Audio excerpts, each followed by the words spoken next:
Seorang laki-laki yang baik dari kalangan masyarakat Arab Saudi seakan menjadi seorang yang aneh dalam permasalahan di kantor pengadilan Arab Saudi.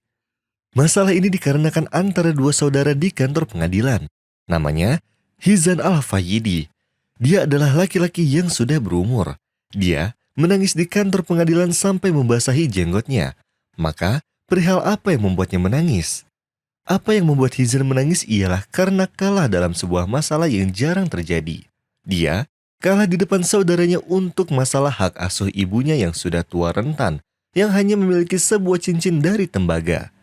Yang dimaksud masalah di atas adalah persaingan dalam hak asuh ibunya untuk berbakti dan berkhidmah bukan karena sebuah harta yang dimiliki ibunya. Padahal, hak asuh ibunya dulu ada pada sang kakak yaitu Hizan, yang mana dia itu tinggalnya sendirian dan ketika dia sudah menginjak usia dewasa, datanglah saudaranya dari luar kota untuk mengambil ibunya supaya hidup bersama keluarganya. Tetapi, Hizan menolak dengan berdalih dia mampu merawat ibunya yang sudah tua rentan. Sampai terjadilah perselisihan dan mengharuskan mereka membawa kasus ini ke kantor pengadilan supaya hakim bisa menyelesaikan perselisihan di antaranya. Tetapi, sampai beberapa kali sidang dan kedua saudara tersebut bersikeras mempertahankan hak asuh ibunya, hakim meminta untuk menghadirkan ibunya untuk ditanya. Maka keduanya saling bergantian membawa ibunya, serta untuk ditanya mana yang lebih baik untuk tinggal bersamanya. Kemudian, ibunya berkata sambil memberi isyarat, "Ini mataku yang sebelah memberi isyarat ke Hizan, dan satunya lagi memberi isyarat ke saudaranya." Sampai hakim dibuat bingung untuk memutuskan sebuah perkara tersebut, dan memutuskan dengan apa yang dilihatnya cocok. Maka keputusannya adalah ibunya tinggal bersama saudaranya yang lebih muda dari Hizan. Dia pun menyanggupi dalam hak asuhnya, dan inilah yang membuat Hizan bersedih. Betapa berharganya air mata Hizan, air mata kesedihan untuk merawat ibunya setelah dia tumbuh dewasa, serta betapa besar perjuangan seorang ibu yang mana telah membesarkan kedua anaknya dengan sebaik-baiknya pendidikan. فأما من أعطى واتقى وصدق بالحسنى فسنيسره لليسرى وأما من بخل واستغنى وكذب بالحسنى فسنيسره للعسرى. Setelah hakim memutuskan perkara tersebut, sedangkan Hizan menangis, Hizan dikejutkan saudaranya untuk membawa saudaranya tinggal bersamanya dan juga bersama ibunya sampai akhir hayat. Kemudian, bahagialah ibunya dan bahagia pula Hizan karena dia akan berkhidmat sebaik mungkin dan dia pun akan melihat ibunya setiap hari. يا أيها الناس قد جاءتكم موعظة من ربكم وشفاء لما في الصدور وهدى ورحمة للمؤمنين قل بفضل الله وبرحمته فبذلك فليفرحوا هو خير مما يجمعون.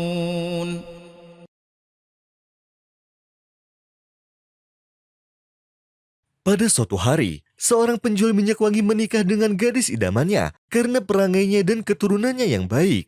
Maka, terciptalah jalinan cinta kasih di antara keduanya selama lebih dari 5 tahun. Di tahun kelima dari pernikahannya, tiba-tiba sang istri meminta suaminya untuk membuatkannya akun sosial media yang akan dipakai untuk belajar chatting. Sang suami pun menyetujuinya. Lalu, muncullah sebuah akun dengan nama anonim. Sang istri pun sering chattingan bersamanya melalui akun tersebut. Setelah hari itu, sang istri terlihat bermalas-malasan untuk sholat dan zikir, karena waktunya ia habiskan untuk bermain Facebook dan lain-lain. Pada suatu hari, sang istri meninggalkan handphonenya yang sedang online saat ia sedang pergi ke dapur.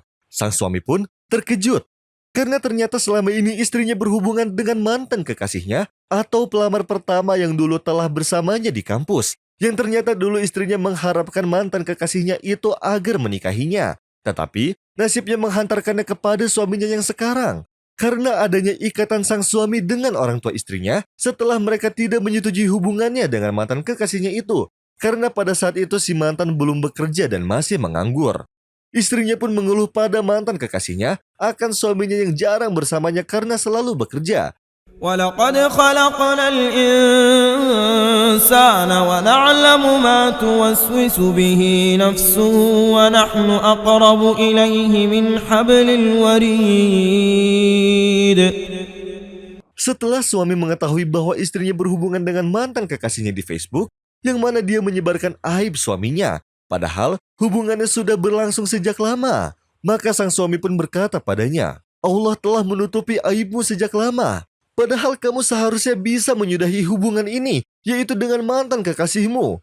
Seandainya kamu menjaga sholat, niscaya Allah akan menanamkan sifat malu pada hatimu, yang mana kamu berhadapan dengannya 5 kali sehari, tetapi kamu masih meneruskan maksiatmu, padahal Allah sudah menutupi aibmu berkali-kali.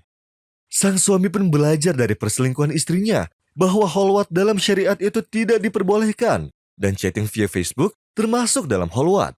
Dan seharusnya istrinya lebih takut kepada Allah yang maha melihat dan mendengar, yang mengatur segalanya. Maka, tidak ada kebijakan lain selain menceraikan istrinya. Padahal saat itu mereka sedang mempunyai anak yang masih kecil. Berapa banyak hubungan yang rusak, dan sebuah keluarga yang hancur, disebabkan oleh perselingkuhan via online, yang mana adalah penyebab perceraian terbesar di muka bumi ini. إن الله لا يظلم الناس شيئا ولكن الناس أنفسهم يظلمون.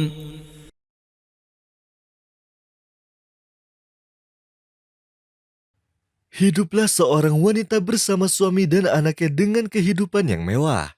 Semasa hidupnya, mereka selalu menyewa seorang pembantu perempuan atau babysitter untuk merawat anak-anaknya. Akan tetapi, tak satu pun pembantunya bisa bertahan bersamanya lebih dari 2 bulan karena watak suaminya yang keras, yang mana ia selalu menyiksa setiap pembantu yang tinggal di rumahnya. Dan terkadang, si wanita pun mengikutinya. Suatu hari, datanglah tukang kebun kenalan sang suami bersama anaknya yang masih berumur 7 tahun untuk bekerja dengan mereka dengan imbalan 20 pound tiap bulannya. Lalu, tukang kebun itu meninggalkan anaknya yang menangis sambil memegang kerudungnya. Anak kecil ini selalu bangun untuk menyiapkan makanan kedua anak tuanya, membawa tas sekolah mereka dan menaruhnya di pinggir jalan. Lalu, tetap berdiri hingga bisa sekolah membawa kedua anak tersebut. Lalu kembali lagi untuk mengerjakan pekerjaan rumah seperti menyapu, mengepel, berbelanja sayur hingga tiba waktu malam hari. Lalu, dia menjatuhkan dirinya ke tanah seperti orang mati dan ternyenyak dalam tidurnya. Setiap dia lupa atau terlambat dalam mengerjakan sesuatu, sang suami pasti langsung memukulnya dengan sangat keras. Dia pun selalu menahan rasa sakit hingga menangis. Akan tetapi, dia tetap profesional dalam menjalankan pekerjaannya, selalu menerima apapun perlakuan tuannya, dan selalu berbahagia walau dengan hal yang sederhana. Walaupun si wanita sering mengikuti suaminya dalam menyiksa para pembantu, terkadang ia merasa kasihan, terlebih terhadap pembantu kecil itu karena kebaikannya. Terlebih saat suaminya menyetrumnya dengan kabel listrik, lalu melarangnya untuk makan malam, padahal saat itu sangat dingin, membuatnya tidur dalam keadaan lapar serta hanyut dalam tangisan. ونضع الموازين القسط ليوم القيامة فلا تظلم نفس شيئا وإن كان مثقال حبة من خردل أتينا بها وكفى بنا حاسبين. Tahun-tahun berlalu, sang wanita memperhatikan bahwa gelas dan piring-piring sering terjatuh dari tangan pembantunya, dan dia pun sulit untuk berjalan. Maka ia membawanya ke dokter dan dipastikan bahwa penglihatan si pembantu ini melemah. Bahkan sekarang ia tidak bisa melihat apa yang ada di bawahnya. Dia pun hampir menjadi buta. Walau dalam keadaan seperti itu, si suami tetap tak menyukainya. Bahkan, sang istri sering menamparnya ketika ia pulang dari pasar bila membeli sayur yang jelek. Dan kebiasaan itu terus terulang sampai suatu hari, si pembantu kabur dari rumah itu dan tidak pernah kembali lagi, dan suami istri pun tidak mencarinya. Tahun demi tahun berlalu, sampai sang suami pun pensiun dan tidak punya kedudukan lagi. Anaknya telah lulus dari kampusnya, lalu bekerja dan menikah. Hal itu membuat orang tuanya senang. Kegembiraannya bertambah ketika mereka mengetahui bahwa menantunya hamil. Setelah beberapa bulan kehamilan, datanglah hari kelahiran menantunya. Akan tetapi, bayi itu terlahir dengan buta dan tidak bisa melihat apa-apa. Kejadian itu membuat semuanya terpukul. Sehingga si bayi tersebut dibawa ke banyak dokter, akan tetapi tidak membuahkan hasil. Maka anak itu pun masuk ke tempat perawatan orang buta. Sang menantu pun menetapkan ketidakmauannya untuk hamil lagi karena trauma. Tetapi para dokter membujuknya, maka dia pun kembali hamil lagi dan melahirkan seorang anak yang lucu dan bisa melihat seperti bayi normal pada umumnya. Akan tetapi setelah 7 bulan mereka memperhatikan penglihatannya hanya fokus ke satu titik dan tidak menyebar.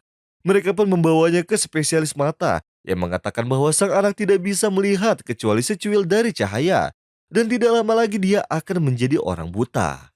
Sang suami pun terkena stres tinggi yang menyebabkan hari-harinya buruk. Dia pun membenci segalanya hingga masuk ke rumah sakit jiwa untuk menyembuhkan stresnya. Hati sang istri pun hancur. Tiba-tiba, ia teringat pembantunya yang pernah kabur dulu dari rumahnya. Setelah 10 tahun lamanya bekerja dengan siksaan sengatan listrik, pukulan, serta tidak boleh makan, dan lain sebagainya. Maka ia bertanya pada dirinya sendiri saat merasa terpuruk. Apakah ini balasan dari Allah sang penguasa alam terhadap apa yang pernah mereka lakukan dengan pembantu itu? Gambaran si pembantu malang yang pernah ia biarkan dengan penyakitnya yang menyebabkan kebutaan itu selalu terbayang dalam kesendiriannya. Dan ia berharap ampunan dari Allah dengan cara mendatangi gadis itu dan meminta maaf padanya. Setelah pencarian yang lama, akhirnya ia tahu bahwa si gadis itu bekerja di salah satu masjid. Dia pun pergi menghampirinya dan memintanya untuk hidup bersamanya hingga akhir hayatnya. Walau dengan kenangan yang buruk, ia tetap senang dengan permintaan dan kesungguhan sang nyonya untuk memintanya kembali. Dia pun masih menjaga silaturahminya yang tidak pernah dilakukan oleh kedua majikannya. Maka pembantu itu pun berjalan dengan tertatih dibantu oleh majikannya. Lalu hiduplah si pembantu bersama majikannya, bahkan majikannya lah yang telah merawat dan berkhidmah kepada si gadis dan kedua cucunya, dengan harapan ampunan dari Allah Subhanahu wa Ta'ala. Dalam situasi seperti itu, dia selalu berkata kepada orang yang tidak mempunyai belas kasih, sesungguhnya Allah itu selalu bangun dan tidak pernah tidur. Maka, janganlah berbuat kasar pada seseorang, karena akan datang padamu hari di mana kamu akan menyesal atas apa yang telah kamu lakukan dengan kekuatan dan kekuasaanmu. يا أيها الذين آمنوا اتقوا الله ولتنظر نفس ما قدمت لغد واتقوا الله إن الله خبير بما تعملون ولا تكونوا كالذين نسوا الله فأنساهم أنفسهم أولئك هم الفاسقون لا يستوي أصحاب النار وأصحاب الجنة أصحاب الجنة هم الفائزون